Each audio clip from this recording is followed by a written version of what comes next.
अमरीकी सदर Donald Trump ने हाल ही में कनाडा से अपने तजवीज़ करदा बोर्ड ऑफ पीस में शामिल होने की दावत वापस ले ली है। ये बोर्ड बुनियादी तौर पर फलस्तीन और इसराइल के दरमियान तवील अरसे से जारी तनाज़े के हल और खासतौर पर गजा में अमन और बहाली के अमल को आगे बढ़ाने के लिए कायम किया गया था। ट्रंप के इस फैसले का ताल्लुक कनाडा के वजीर आज़म मार्क कार्नी के आलमी इक्तिसादी फोरम में किए गए खिताब से जोड़ा जा रहा है, जिसमें उन्होंने आलमी ताकतों की पॉलिसियों पर सख्त तनकीद की थी। कार्नी ने डेवोस में अपने खिताब के दौरान कहा कि ताकतवर ममालिक मुआशी इंजमाम को सियासी हथियार के तौर पर इस्तेमाल कर रहे हैं और दीगर ममालिक पर दबाव डालने के लिए टैरिफ और मुआशी पाबंदियां लगाते हैं। उन्होंने जोर दिया कि दुनिया को अब आलमी कवानीन पर मबनी निज़ाम की खिलाफ वर्जियों को कबूल नहीं करना चाहिए और दरमियानी दर्जे के ममालिक को मिलकर आलमी बालादस्ती के असरात से बचने के लिए मुश्तरका हिकमत अमली अपनाने की जरूरत है। कार्नी के इस बयान पर डेवोस में काफी हौसला अफजाई हुई और उनकी हिमायत में खड़े होकर तालियां बजाई गई। उन्होंने ये भी कहा कि कनाडा ने हाल ही में चीन के साथ एक तजारती मुआहिदा किया है जो आलमी सियासत और मईशत में तब्दीली की निशानदेही करता है। सदर ट्रंप ने मार्क कार्नी के बयान पर सख्त रद्दअमल देते हुए कहा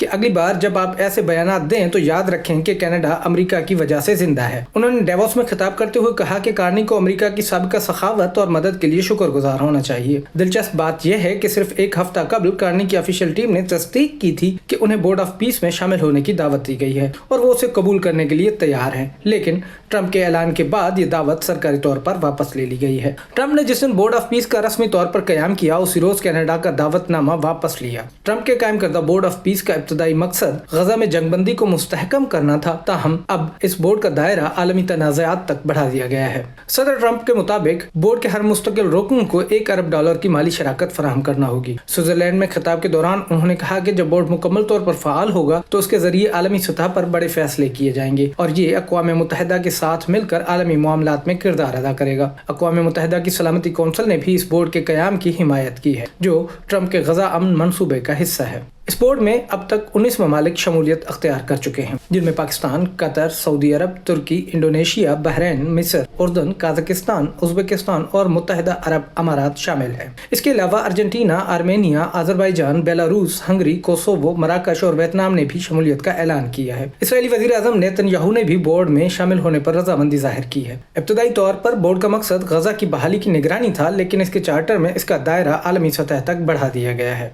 गैर मुल्की खबररसा इदारों के मुताबिक अमेरिका मुख्तलिफ आलमी रहनुमाओं पर जोर दे रहा है कि वो ट्रंप की सरबराही में कायम इस बोर्ड का हिस्सा बने, जिसके लिए मुस्तकिल निशस्त की फीस $1 अरब मुकर्रर की गई है। ये मामला आलमी सफारतकारी, ताकत की सियासत, मुआशी दबाव और आलमी इत्तेहादों के नए पहलुओं को नुमाया कर रहा है, जहाँ आलमी रहनुमाओं के बयानात और सियासी फैसले बैनुल अक़वामी ताल्लुकात पर बराह रास्त असर डाल रहे हैं।